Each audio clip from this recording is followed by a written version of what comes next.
Dans Solo Leveling, alors que les chasseurs luttaient pour survivre dans le double donjon, Sung Jin-woo, sous sa forme spectrale, observe un champ de bataille surnaturel où des monstres ressuscités sous forme d'ombres affrontent le clan des démons.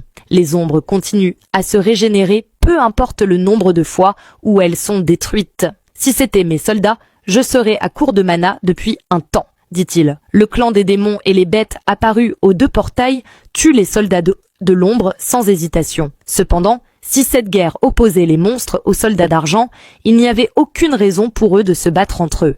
Jin comprit alors que l'armée des ombres n'avait jamais été du côté des monstres et se demanda s'il s'agissait d'un conflit interne. Des démons jonchèrent le champ de bataille tandis que le monarque des ombres s'approchait du chef démon affaibli. Le monarque fit remarquer qu'ils auraient pu mettre fin au combat aujourd'hui et questionna son adversaire sur sa trahison. Le démon répondit que c'était du gâchis, car il aurait pu tuer le monarque. Le maître des ombres demande encore pourquoi il l'avait trahi, mais le démon ne fit que rire, affirme un langage codé. Le monarque des ombres attrape le chef de l'armée démoniaque, qui continue à répéter le langage, et lui écrase la gorge. Soudain, il se fige en remarquant quelque chose dans son regard. Il lâche le démon tout en tenant son casque. Le roi des démons, Baran, qu'est-ce qu'il fait ici? Le monarque regarde ses propres mains et réalise qu'il est Sung Jin-woo. Depuis quand? Pourquoi n'ai-je pas remarqué jusqu'à maintenant? Une lumière violette pulse dans sa poitrine. Son armure se désintègre lorsqu'il touche sa poitrine, révélant qu'il possède un deuxième cœur. Jin sentit quelque chose et se retourna pour voir les soldats d'argent l'observer depuis les airs.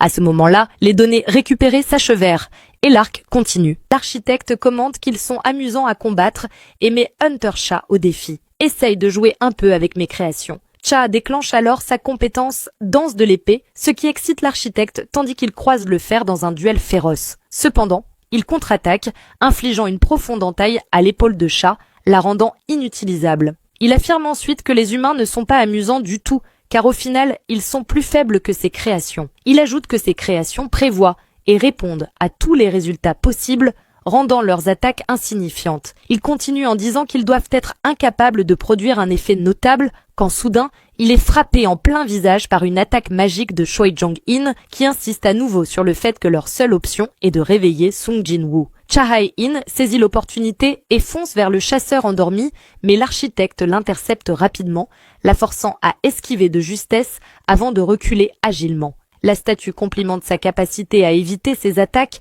mais remarque soudainement un soldat d'ombre lié à la chasseuse. L'architecte sait que cette ombre ne peut pas sortir à cause des règles de la salle, mais l'idée que le roi lui ait assigné un soldat le perturbe. Il demande alors comment ils ont trouvé cet endroit et quel est leur lien avec Sung Jin-woo. Affaibli, Cha répond avec défi qu'ils sont les amis de Jin et qu'ils sont là pour le sauver. L'architecte, remettant en question les intentions du roi, décide de lui donner une chance. Il annonce qu'aujourd'hui, l'un des grands monarques descendra sur ce monde et qu'il lui permettra d'en être témoin. Cependant, tous les autres mourront sur place. Selon qui? Dit une voix. Soudain, Jin-woo apparaît et brise la mâchoire de l'architecte avant de lui demander ce qu'il a fait à son corps. Woo Jin-chul est stupéfait. Choi pousse un soupir de soulagement et Cha est émerveillé. Jin cloue l'architecte au sol alors que ce dernier s'effondre. « Tu n'es pas le roi », dit le monstre, s'interrogeant sur comment Jin peut maintenir sa conscience tout en ayant un cœur noir. Jin se demande si cette incroyable magie qu'il ressent provient du cœur noir. Le système lui notifie « Vous vous êtes souvenu de la manière de vaincre le roi démon, Baran le souverain des flammes blanches, le pouvoir vous a reconnu comme son propriétaire. » et accorde l'effet cœur noir qui lui confère 100 000 points de mana, et l'arc continue. Après que le puissant coup de poing de Jin-woo envoie l'architecte s'écraser au sol, il perçoit la panique dans la réaction de la statue, notant clairement que l'architecte n'avait pas prévu que Jin-woo débloque le pouvoir du cœur noir, et encore moins que cela le rende plus fort. Comme les données récupérées ne répondent pas à toutes ces questions, Jin exige de savoir pourquoi l'architecte s'opposait à ce qu'il soit choisi comme joueur, c'est quoi exactement un joueur, et quelles étaient les véritables intentions de l'architecte. Cependant, l'architecte ne répond que par un cri incrédule. Non, et hurle en appelant Jin-woo le monarque des ombres, l'avertissant que les autres monarques ne resteront pas les bras croisés. Ignorant ses divagations, Jin-woo invoque ses dagues et ordonne à la statue de répondre à ses questions. L'architecte déclare que tout cela n'était pas censé arriver, mais qu'il pense désormais savoir pourquoi Jin-woo a été choisi. À ce moment, les autres chasseurs deviennent nerveux en voyant que les statues, jusqu'alors immobiles, commencent à bouger. L'architecte prétend que s'il meurt, personne ne pourra arrêter ses marionnettes. Mais Jin-woo réplique Et si je te tuais, puis tes marionnettes? La statue brisée affirme que si Jinwoo tue le créateur du système, il pourrait redevenir un chasseur de rang E. Le monarque des ombres répond qu'il a déjà envisagé cette possibilité, mais que la disparition du créateur ne ferait pas s'effondrer le système déjà en place. L'architecte hurle « Si on en arrive là, je vais te détruire ». Mais il est interrompu en découvrant avec stupeur que le système lui refuse l'accès. Il s'interroge et Jinwoo répond qu'il a aussi prévu cela, ajoutant « J'ai dit que je dévorerais le système, autrement dit, que je l'utiliserai pour moi-même. Il semble que ta conception avait des failles. » L'architecte hurle dans le déni une dernière fois avant que Jinwoo ne le découpe en morceaux. Alors que la statue s'effondre, il murmure une prophétie. Quand les piliers de feu seront construits pour soutenir les cieux, une mort inévitable t'attendra. Ce à quoi Jinwoo répond calmement « Avec plaisir ». Et l'arc continue, abonne-toi pour la suite.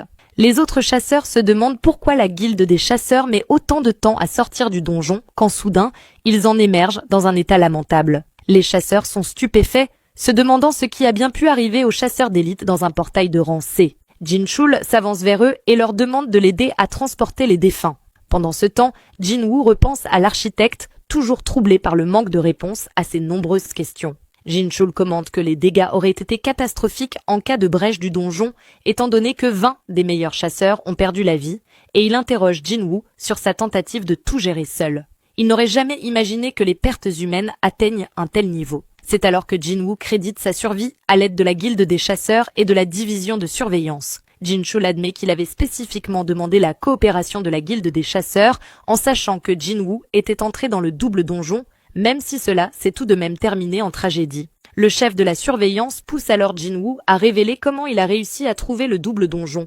Le monarque des ombres répond que c'est le donjon qui l'a convoqué ici. « Pourrions-nous voir ce message ?» demande-t-il, mais Jinwoo précise qu'il a reçu un message visible uniquement dans sa tête. Il ne peut pas être sérieux face à tous ces corps. « Parfois, je ne le comprends pas du tout », pense-t-il. Cha Ae-in demande « Tu vas bien ?» Ce à quoi Jinwoo répond « Oui, bien sûr. Enfin, peut-être un peu fatigué », avant de s'évanouir complètement. Et cette histoire continue, abonne-toi pour la suite.